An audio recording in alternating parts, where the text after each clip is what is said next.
Migrant workers in Qatar, many of whom have been building the country's stadia for the 2022 World Cup, require approval from their boss before they can change jobs or even leave the country. That is set to change next year.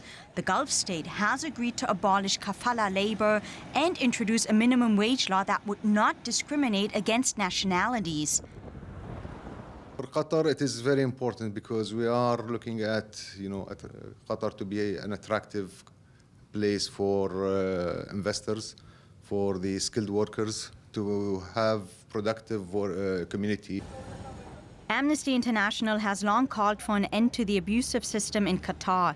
It praised the announcement as a major step forward, but the organization also remains cautious. The devil will be in the detail. Far too often workers have continued to face exploitation and abuse despite reforms. The pressure to reform has been a sticking point ever since the working conditions of Qatar's migrant workers were exposed, especially under the spotlight of World Cup preparations. One agency that has been working closely with Qatar on reforming its system is the United Nations International Labour Organization. Well, for us, it's been long overdue. It still exists in many other countries, and we're hoping that other countries will also follow suit and fully abolish kafala because it's not in line with international standards. Qatar is in need of an image boost before they host the 2022 World Cup. It's unclear how far these labor reforms will actually go. What is certain, actions will speak louder than words.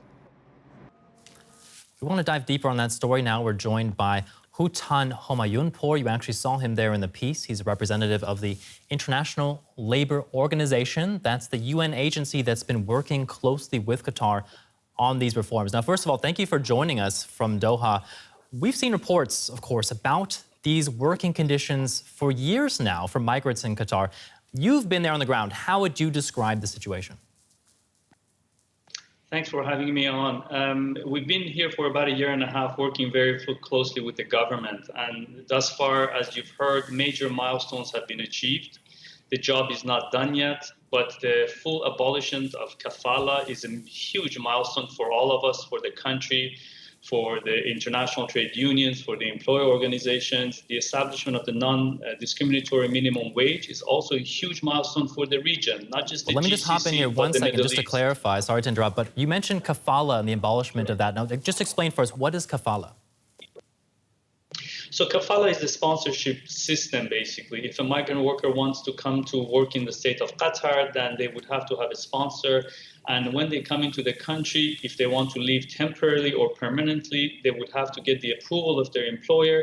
Also, if they wanted to change their employment, they would have to get the approval of their employer. And that all comes to an end January 2020. So they no longer will have this power imbalance between employers and workers.